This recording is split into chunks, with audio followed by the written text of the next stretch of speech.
From the St. Louis Public Radio Newsroom, this is The Gateway. It's Monday, June 23rd. I'm Jonathan Ahl. St. Louis's animal shelters are struggling with overcrowding and funding cuts. A lack of pet-friendly housing and affordable pet care is contributing to the problem.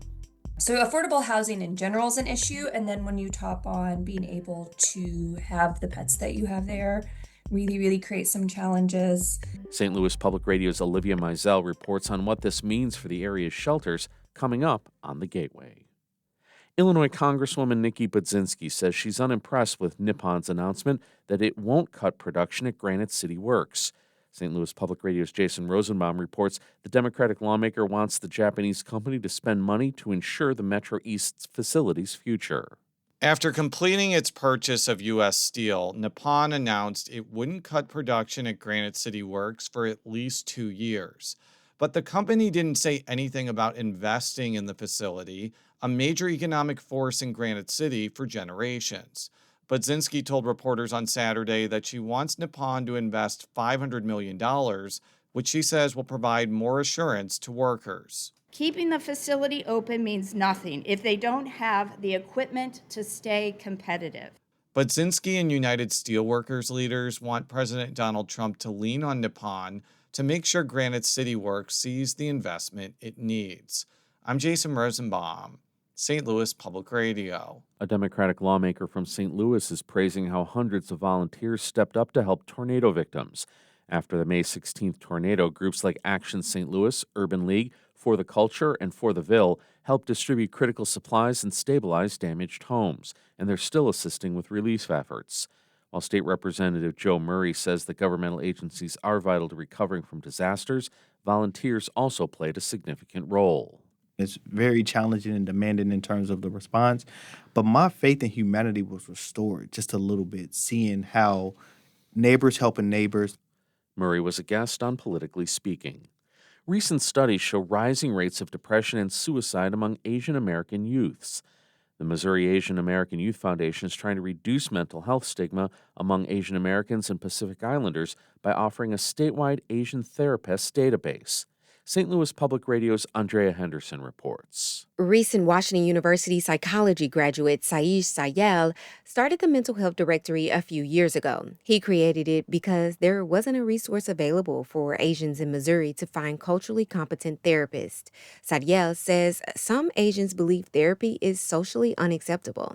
The directory offers more than 40 Asian providers who speak over a dozen languages, including Hindi, Urdu, and Thai. Culture is a form of language in some regard, and so when you have someone who can share that language in some way, it makes an already confusing experience a little bit smoother.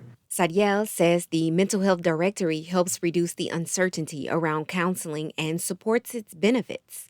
I'm Andrea Henderson, St. Louis Public Radio. An economic impact study found that the City Arch River project to enhance the Gateway Arch National Park grounds generated more than $572 million for the St. Louis region last year. Ryan McClure is the executive director of the Gateway Arch Park Foundation, the park's philanthropic partner. He says he believes these numbers are proof of how important it is to invest in national parks. When we continue to invest in that through philanthropic and public dollars, it not only brings an economic impact, but it is investing in the one thing that represents our city to the world. The final stage of the project was completed in May with the reopening of the historic old courthouse. St. Louis musicians, sponsored by a new program, will play on street corners this summer in an effort to boost the city's music profile and make streets feel more welcoming. St. Louis Public Radio's Jeremy Goodwin reports. On our recent weeknight, music wafted from 3 street corners in the Central West End. Participating keyboardist Luke Saylor says he wants to raise the profile of St. Louis musicians. There is such a rich cultural and artistic and musical history that is at risk of being silenced. We're able to bring some beauty into this city by showing that we exist here. A trio of nonprofits is collaborating to schedule and pay the players. I'm Jeremy Goodwin, St. Louis Public Radio.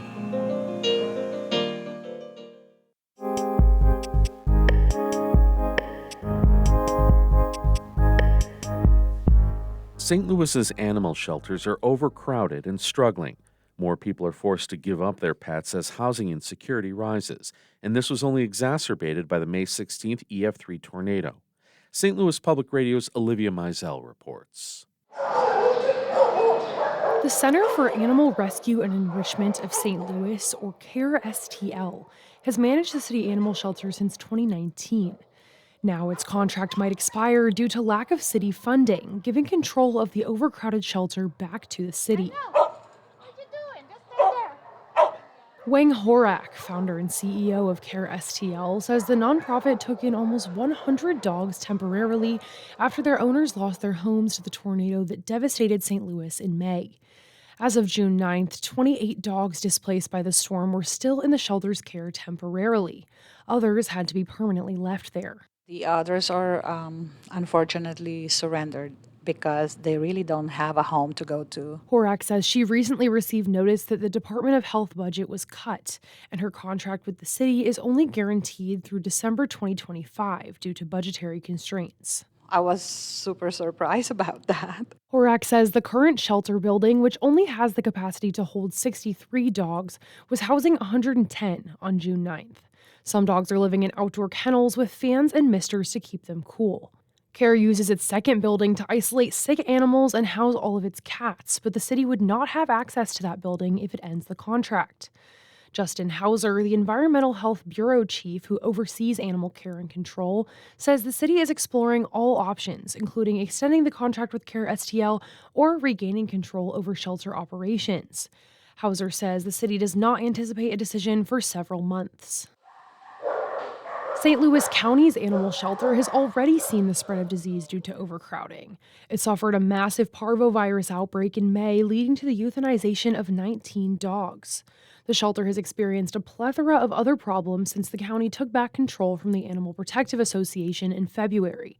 It is currently operating without a license after 3 failed Department of Agriculture inspections, but new Animal Care and Control Division Director Malik Johnson wants to turn things around. We have to keep up to this standard because, our animals suffer when we don't. So we have to ensure that our animals are properly taken care of. Our kennels are always clean and safe and in great conditions, as well as our shelter. He says he has implemented a daily checklist for employees and volunteers to ensure that the facility is clean and up to code. He's also working to expand the foster and volunteer programs.